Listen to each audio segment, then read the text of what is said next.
Astra Avisask. We meet again, you two. Hi, Catherine. Do you have any commissions for us today? Commissions, huh? Let me think. Oh, how about this? Please attend the Academia's Academic Symposium this afternoon and recite a love poem on stage. Wait, say what now? And if possible, please also use your camera to capture the reaction of the audience upon finishing the poem.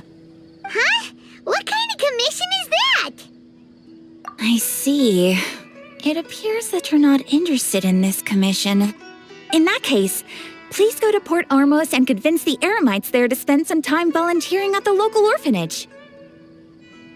Hey, that's not any better. I'm sure the mercenaries will have some interesting reactions as well. Paimon's gotta ask, just who exactly has been submitting these commissions to the Adventurers Guild? Oh, the commissioner? Well, actually, I just wanted to see the two of you in action. Was it so obvious? I was hoping you would actually take one of those commissions. That kind of chance to observe humans doesn't come by often. Ah, so it's Nahida. Paimon just knew Catherine wouldn't crack those kinds of jokes. When did you get into her head? From when she said, "Ad Astra Abisask." So it's been you this whole time? Are you done resting up, Nahida? Yes. I've been sleeping ever since we parted ways, and I even had a really, really long dream. It was another dream about the Sub-Zerus Festival, except it was a happy one. In my dream, I was sitting in the middle of a flower terrace, and everyone in Sumeru City was holding hands as they danced in circles around me. They danced round and round, and everyone looked really happy. I also got to sit on a gigantic flower carriage. Ferris, the Knight of Flowers, raised me really, really high above the ground, and I was throwing an endless amount of Yalda candies at the children. You know, Nahida, maybe your dream is how the Sub-Zerus Festival really should be. It's meant to be a joyous time where everyone gets together to celebrate your birthday. Huh? Wasn't I describing a really happy dream? Why are you both looking at me like that? Wait, could this be an example of the emotion known as pity? No, we aren't pitying you. That would only make everything worse. We just don't want you to feel too sad. By the way, have you had a chance to visit Dunyarzad? How's she doing? The Homianis haven't allowed any visitors after the festival, so we haven't been able to check on her. Yes, I paid her a visit right after I woke up. She was resting at the time. Her condition is stabilized. However, since Elazar is a manifestation of the withering on the human body, we can only cure it by finding a way to take care of Irminsul's own withering. But for the moment, our top focus should still be figuring out what the sages are up to and what they're planning. Right. Who knows what'll happen if they manage to pull off another scheme like the Samsara of the Sub-Zerus Festival. So our first priority should be investigating and putting a stop to the sages' activities. As for how we should pull that off, let's discuss it somewhere else. There are too many adventurers around here. Oh, good point. Sorry, adventurers. We're gonna be borrowing Catherine for a little while.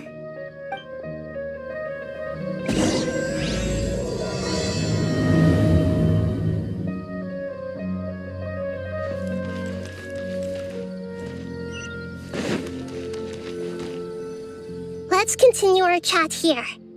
Okay, so do you have any ideas on how we can investigate the sages, Nahida? Actually, I've already done a little bit of work on that. But for now, I want to hear your thoughts. I've already tried that. But all the key members of the Academia, even the core of 30 guards, intentionally avoid wearing their Akasha terminals. It seems that from the very beginning, they've been guarding against info leaks from the Akasha. Of course, it could also be because they're wary of me.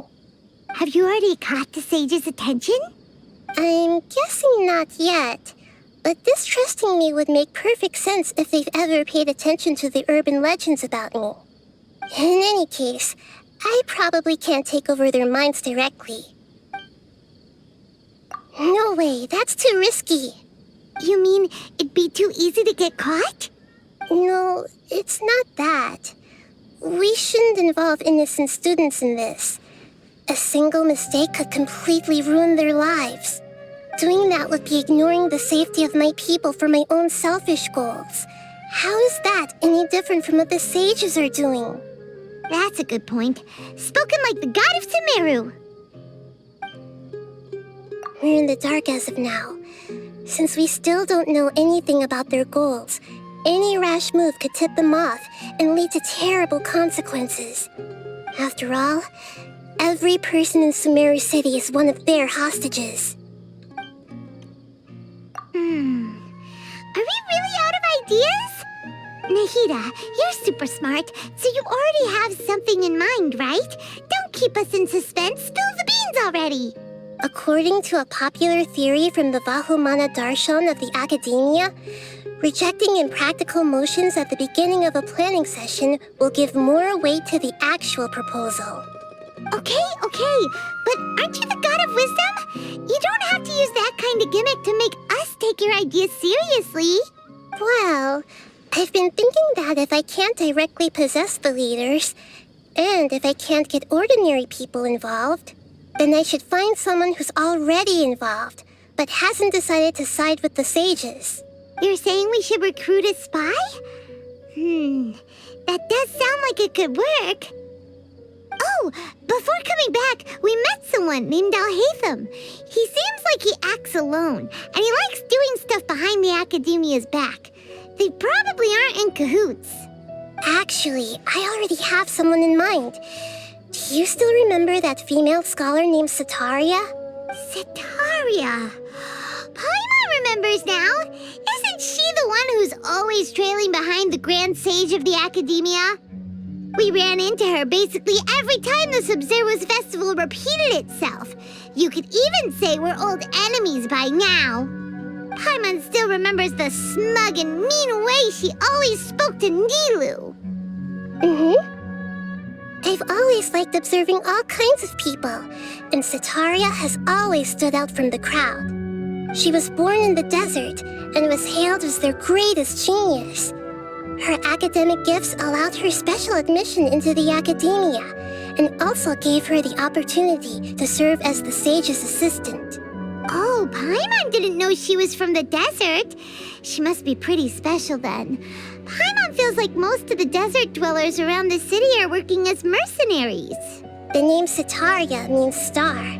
When she lived in the desert, she shone like the brightest star in the night sky. Later on, she was chosen by the sun. The star was given a place in the daytime sky to complement the sun's dazzling light. Soon after, the star witnessed the sun scorching the earth, which brought forth many disasters. The star began to waver. Instead of staying beside such a sun, wouldn't it be better to return and light up part of the night sky? But in the end, she couldn't give up the radiance of daytime. To cope with her shame, the star buried her guilt and closed her eyes. From the sound of it, Setaria's just hung up on the research opportunities here. But she doesn't really support the academia. She still feels guilty about not doing more for the desert, right? She's just running away from her problems. Indeed. When they are presented with complex moral issues, many people will simply plug their ears and go with the flow until the problem can't be fixed anymore. She's suppressing a lot of guilt, but before she realized it, she had already become the sage's accomplice. She can't deny her part in their schemes anymore. Right. We must somehow make her face her problems again. That way, not only can we get useful intel from her, but she can also use it as an opportunity to redeem herself. From my past observations, Setaria will take a day off from the academia every 10 days to do some shopping in the city. Tomorrow afternoon just happens to be a shopping day for her. That'll be our chance. To prepare, Let's go check out some of her favorite spots and have a quick chat with a few of the vendors there.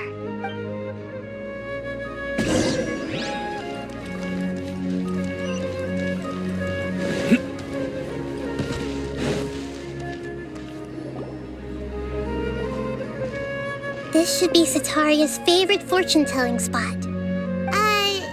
So should we ask the fortune teller about Sataria? No, I already have enough information on Sataria. The most important thing now is for you to pay attention to the vendor's talking style and key characteristics. Talking style and key characteristics? My poor lost lambs, have you become troubled over your fates? The divine voice of wisdom often echoes between mine ears. If thou be blessed today by the gods, I may be able to show you the way. Huh? Really? Nahida, you've been whispering things to her? Shh! My friend here has some doubts regarding her future. Can we get a fortune reading for her? Of course, of course. In that case... It would seem that Harut and Marut are quite wary of you. Perhaps, at some time in the past, you have somehow offended the gods. Only mocking the god of Animo, questioning the lord of Geo's financial savviness, and brawling with the god of Electro. Do those count? Oh, nothing. Go on, pick an aspect for her to divine. Health prospects, no problem at all. The gods have spoken. The truth shall be revealed. Your life shall continue on for many tens of thousands of years. Impossible. Harut, Marut, did you two spoil my divination? I've never read a fortune so absurd. Actually, Paimon thinks this is probably the most accurate fortune-telling you've ever done. I admit that the orientation of today's celestial matrix is suboptimal. As such, there will be no charge. Is that so? Well, that can't be helped. If you were to bring some food offerings for Harut and Marut on your next visit, perhaps they could help you reverse the wheels of fate.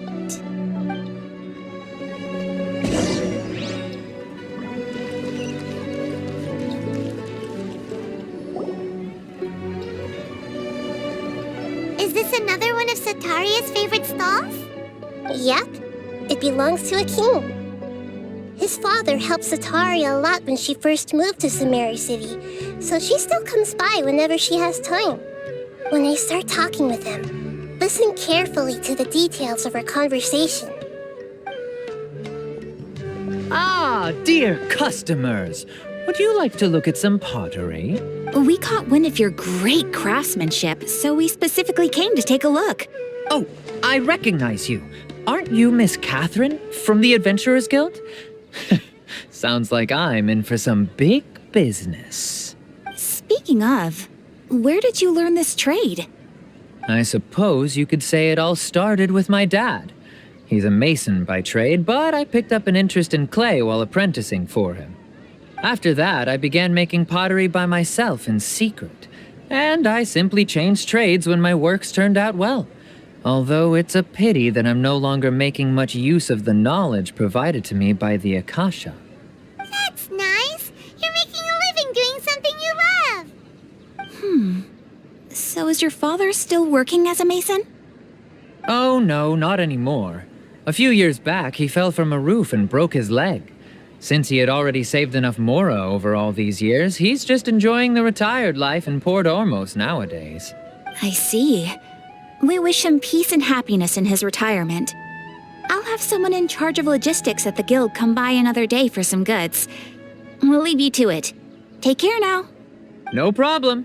Rest easy, all our goods are sure to meet your every need.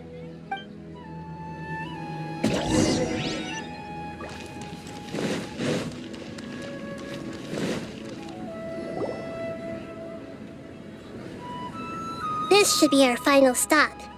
Cetaria's always thinking of this restaurant when she's working at the academia, so she always comes by whenever she's out in the city. Nahida, you've really thought of everything. It's my duty to protect Sumerio's citizens, after all. Hi there. I feel like I've seen you down by the docks before.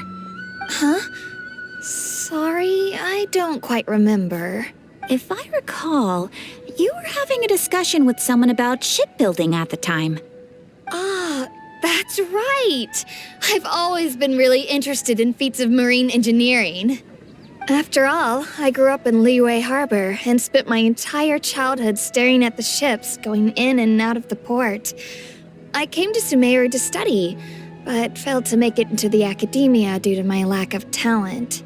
But I'm still discussing all kinds of problems with different scholars, and I'm continuing to study and perform research from the restaurant's basement. I'm sure I'll get to the academia after their next round of exams. What an admirable spirit for learning. Amazing. Sure, but you'll find hardworking people wherever you go. So this restaurant has a basement as well? Huh. First I've heard of it. That's right. It's not usually open to patrons. Most of the time, employees use it for breaks or to hold private events. I see. Guess that makes sense. Well, good luck with your studies, Miss Chishan. Thank you so much. As long as I can make it into the academia as an official student, I'll be happy.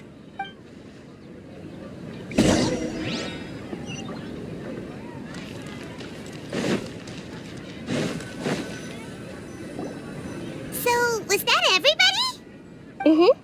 3 familiar faces should be enough for Cetaria. What's the point of all the information we've collected? Nahida, you still haven't told us how you're planning to make Cetaria face her problems. Cetaria is already used to avoiding her problems, so we must find a way to break through her usual sensibilities. I remember that you mentioned that the Eremites in Port Ormos are all making a fuss about the upcoming resurrection of the Scarlet King. Although it's all just a boatload of nonsense, the faith of her homeland may turn out to be Cetaria's soft spot. Oh, Paimon gets it now. You want to take advantage of the guilt Cetaria feels about her homeland. Although she knows she should return home to help the people of the desert, all she's done is conspire with the sages. So how do we set that up? Well, the Scarlet King is long gone, and Cetaria is also too smart to fall for any simple tricks. If we simply engaged her under the guise of the Scarlet King's believers, she would definitely be wary of us, and we may not get anywhere.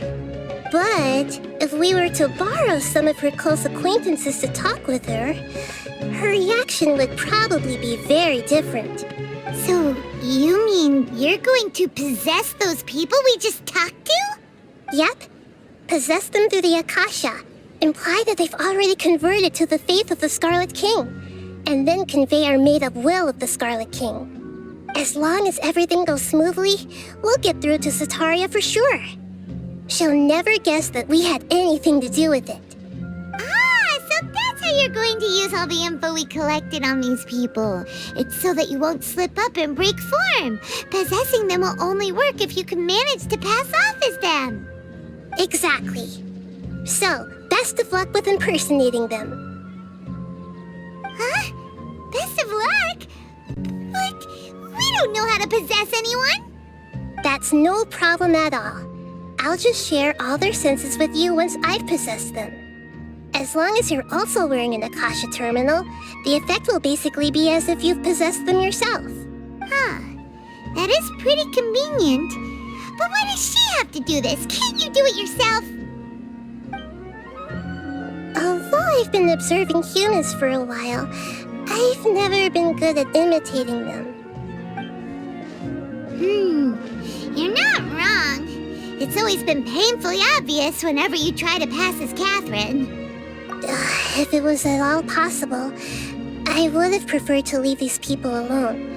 But seeing how things are now, I probably should just accept it and push on. Yeah, don't beat yourself up over it.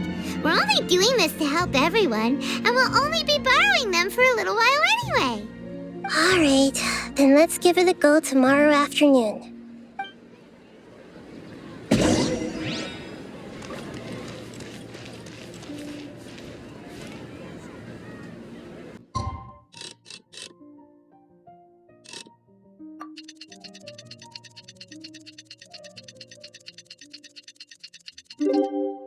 Good deeds and bad. In the end, all will be placed upon the scale.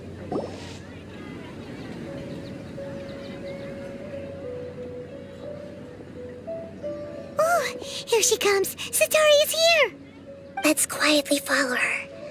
Once she starts talking to her acquaintances, we'll find a safe spot to begin possessing them. As for how we'll sway her to our side, I'll leave that to you. I trust you'll know what to say. Paimon's starting to feel kind of nervous. Okay, let's go. Looks like they've already started talking.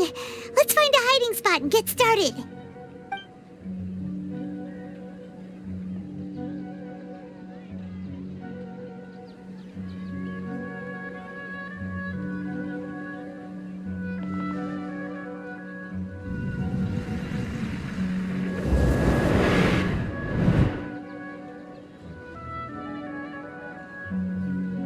That's right. You really can't force anything when it comes to love. And besides, everyone around me has a very different background and outlook. Are you still listening to me, Dehya? Oh, of course I'm listening. You were talking about troubles with your love life, right? I heard everything you said. Okay then. You just seemed a little distracted for a moment there. Strange. Your cats seem pretty worked up. Is something wrong? I always thought they were quiet, happy kitties. Oh, what are their names again? Are you sure? Those aren't ringing a bell for some reason. Well, actually they have many names. Which names I use depends on my mood. Huh, I see.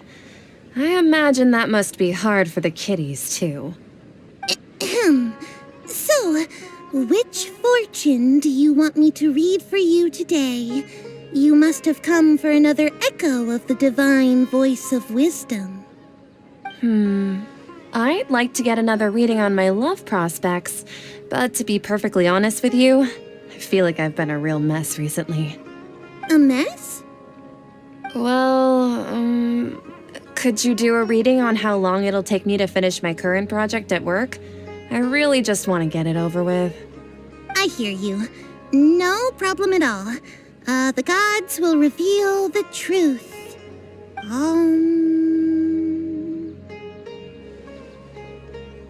The gods are asking, Setaria, why haven't you gone home? Why haven't I gone home? Do the gods really know everything I've been thinking about? Setaria, why don't you just go home? It's a demand now instead of a question. The gods seem to be truly upset. I'm sorry. I know I failed the gods. Please pass on my most sincere apologies and ask for their divine forgiveness. And if I may ask, Dehya, is there a specific god who's speaking to you right now?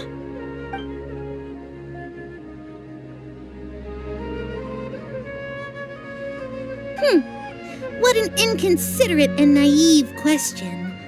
The god who is speaking to me is, of course, the wisest and mightiest of all, the Scarlet King. The Scarlet King? No wonder he would make such a demand of me. Oh, wait a second. The Scarlet King passed away a long time ago. Even though news of the Scarlet King's resurrection has been spreading like wildfire, it's all just a misinformation campaign from the academia. How can the Scarlet King still exist in real life? What insolence! I am the Scarlet King's most loyal believer. Do you wish to refute his voice of wisdom? Oh, no. As a child of the desert, I am only reveling in his power upon learning that his divine glory has touched even this city. I will think very carefully about his demand of me. I'm sorry. I must go now. Wait!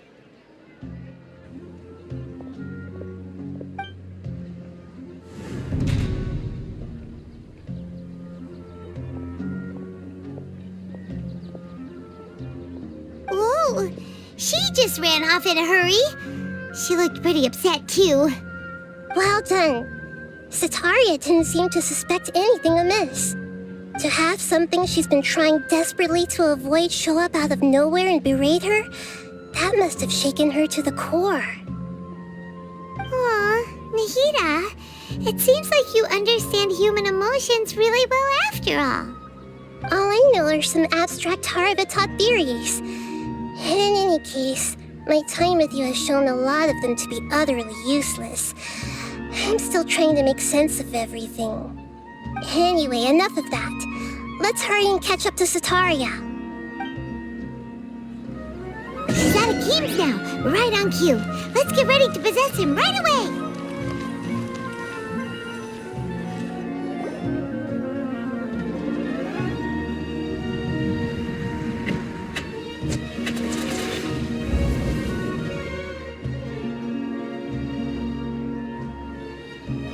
It's okay. I just got caught up in something. Oh, actually, didn't you ask me to help you look for work? What kind of work were you looking for again? Oh, right. Your old man's craft. How could I forget? Speaking of, how's he doing? Is he feeling any better? Oh, that's good to hear. I've been thinking a lot about him.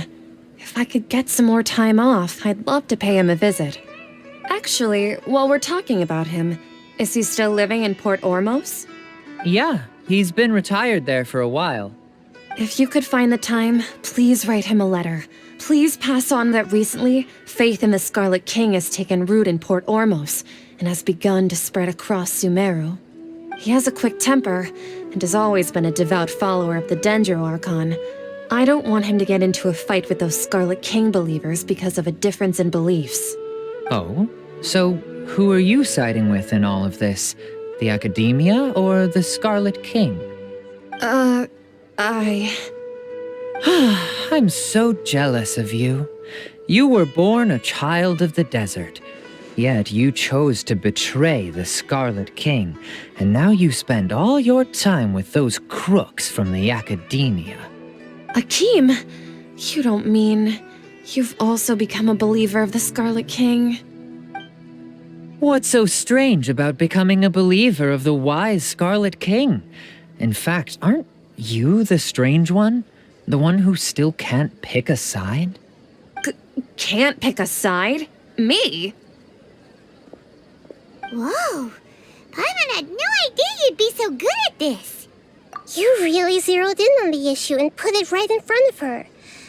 It might feel a bit overwhelming for Setaria, but once everything is over, I'll be sure to pay her a visit to her mind and explain everything. Anyway, let's keep going.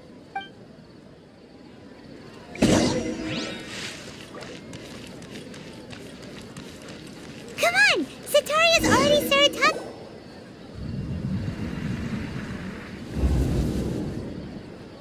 So, Shishan, have you noticed anything weird in the city lately?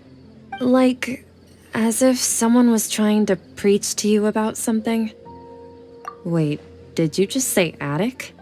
I thought this place didn't have an attic. Also, don't you usually study in the basement? Well, the restaurant recently added an attic. I've been studying there because it has better lighting. Oh, right. Speaking of strange things, I celebrated the Sub-Zerus festival so many times that I lost count. That was really weird. Wait, how could you be aware of that? That should be impossible. Nothing in the report indicated anything like that. Are you still failing to realize that the Academia's lowly tricks could never deceive all of Sumeru's citizens? Shishan, don't tell me that you've converted to the Scarlet King as well! What an absurd question. You make it sound like I should be ashamed for becoming a believer of the Scarlet King. In reality, shouldn't you be the one who is ashamed? You, who works side by side with the academia and treated people as nothing more than experimental subjects. Please, please stop! Even now, Satori is still trying to run from her problems. She can no longer justify everything to herself. Hey, she's trying to talk to the guards. What should we do? This is the most important part of all. Quick, get ready. Mercenary, you're a member of the Corps of 30, correct? Please help me pass a message to the Matcha right away. The situation in the city is getting out of control. Please, try to remain calm, miss. Tell me what's happening in the city. Heretics are infiltrating the city, and they've already converted many residents to their side. Heretics? What kind of heresy are you talking about? The Scarlet King! Many people I know have suddenly started believing in him, but he's long dead. It's impossible.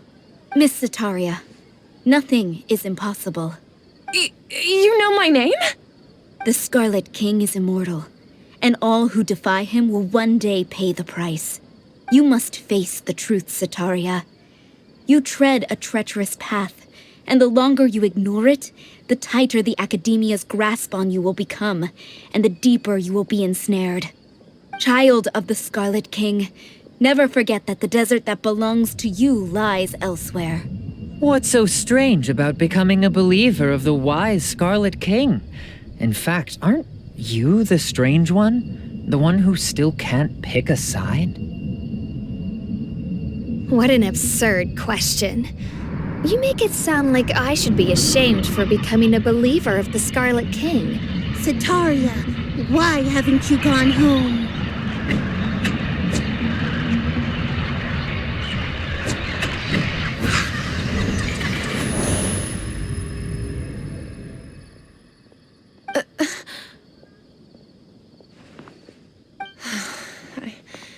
It seems that no matter where I run, I only keep finding more believers of the Scarlet King.